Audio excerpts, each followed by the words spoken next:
Nous sommes samedi soir et comme Orelsan, vous avez réussi à finir Netflix. Alors déjà bravo à vous. Et la seule source et alternative à cet achèvement est sans doute un show américain incontournable. J'ai nommé le Saturday Night Live.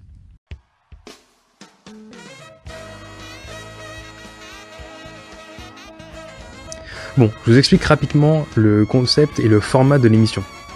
Un invité spécial, dit un guest, présente le show et participe à une série de sketchs tout en faisant référence en grande partie à la culture et à la politique américaine. Lost est accompagné d'un grand groupe d'artistes inconnus au départ. Le sketch central de l'émission est le Weekend Update, une parodie de JT. Weekend Update with Colin Jost and Michael Che. En fait, le concept qui s'en rapprocherait le plus en France serait sans doute les guignols de l'info. Mais bien sûr, il est impossible de vous parler du Saturday Night Live sans passer par un léger point historique sur ce show devenu une institution dans la culture américaine. Tout commence en 1974, lorsque Johnny Carson, un comique américain dont les shows étaient diffusés en direct le samedi et dimanche soir sur NBC, décide de déplacer son programme en semaine pour pouvoir prendre des congés et s'occuper de sa famille. Là, la chaîne se retrouve sans programme les soirs de week-end. Ce vide est comblé par Dick Ebersol, à qui NBC demande de créer une émission spécialement les samedis soirs. Ebersol donne cette mission à Lorne Michaels, qui a pour idée de faire une émission de variété dont l'humour est poussé à son paroxysme. Pour réussir ce pari audacieux, il embauche Dan Aykroyd, que l'on connaît pour ses rôles dans SOS Fantôme ou Un fauteuil pour deux, John Belushi, l'éternel Blues Brothers, Chevy Chase, George Coe, Jane Curtin, Gareth Morris, bref, que des noms tous plus cultes et légendaires les uns que les autres. Évidemment, l'émission est immédiatement un succès et embauche même un autre artiste, le grand Bill Murray, mais c'est à partir des années 80 que les choses se compliquent. Les producteurs qui sont là depuis le début quittent le navire et avec eux une bonne partie du staff, sauf Eddie Murphy et Joe Piscopo. En 1985, alors que les nouveaux producteurs entament une refonte du show et embauchent de nouveaux acteurs complètement inconnus pour l'époque, Robert Downey Jr. et John Cusack, et d'autres qui n'ont malheureusement pas connu le succès qu'ils méritent, le SNL connaît sa pire saison de l'histoire en 85-86. L'équipe est à nouveau remaniée, et l'année d'après, le SNL est de nouveau à la normale, et continue à enchaîner les masterclass et devenir un tremplin pour les artistes en devenir sur NBC les samedis soirs.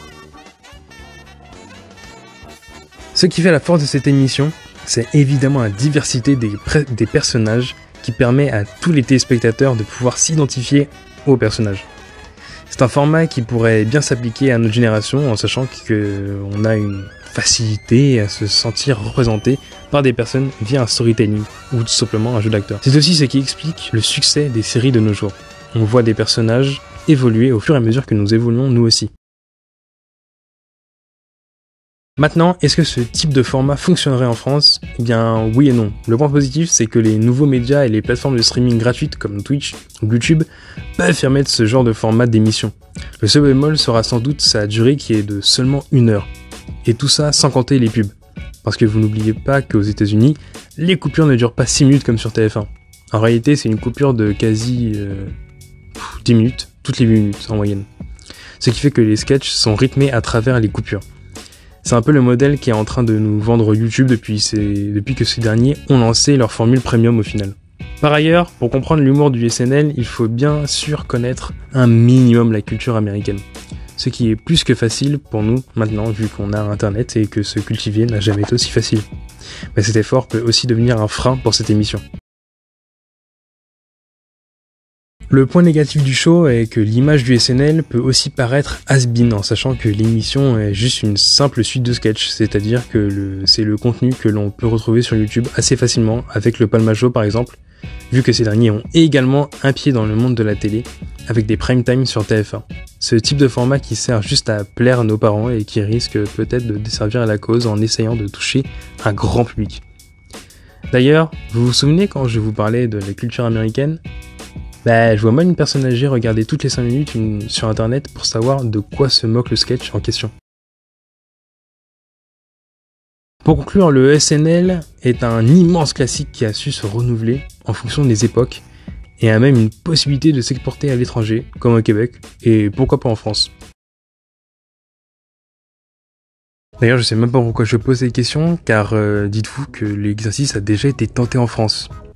Et c'était un flop monumental. Si bien que le show n'a eu le droit qu'à une seule diffusion sur M6 le 5 janvier 2017.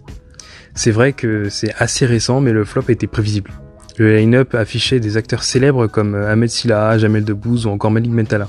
En gros, M6 a pris à contre-pied le concept à l'américaine. Déjà, la première erreur, c'est que M6 ne croyait peut-être pas en ce projet puisqu'il avait été diffusé un jeudi soir. Aucune blague. Ça montre à quel point M6 voulait à tout prix limiter les risques.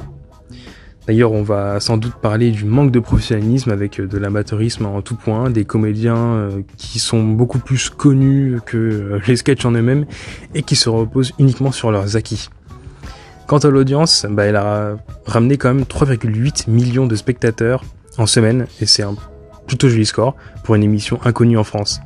Mais il faut prendre en compte qu'il s'agissait d'un nouveau concept en France et que les gens regardent pour la plupart par curiosité que par amour du SNL originel et de son humour américain. De même pour le roster qui est tout bonnement colossal comme on avait dit précédemment. D'ailleurs, le SNL en France n'hésite pas à faire des plans de coupe sur le public, ce qui ne se fait absolument pas aux États-Unis. Et c'est un format qui n'a rien à voir avec celui des US. Il n'y a pas de cold open pour introduire l'ensemble du show. My name is Michael B. Jordan, but tonight, Michael B. hosting. Michael B. joking, and honestly, Michael B. nervous. Michael B. vulnerable. But don't worry, Michael B. aight. Because Michael B. in therapy.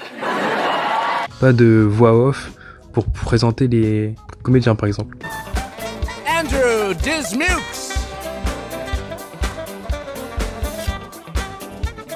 Chloe Feynman. En fait, c'est un refus total de prendre au pied de la lettre le format du SNL. C'est ce qui explique notamment le fait que le SNL a été un échec monumental en France. Donc c'est ainsi que se clôt ce podcast assez spécial puisque je fais une sorte de storytelling sur un truc qui n'a rien à voir avec ce que je fais d'habitude en général. Mais là, ça a plus attrait à parler de la culture américaine et j'ai vraiment envie de parler de culture américaine parce que ça m'intéresse énormément. Voilà, je pense que il y a encore un autre concept à dégager de cette forme de vidéo, je pense. Bref, si ce podcast vous a plu, n'hésitez pas à mettre un j'aime et un commentaire. Vous connaissez la recette. C'est très bien pour le référencement. Allez, salut!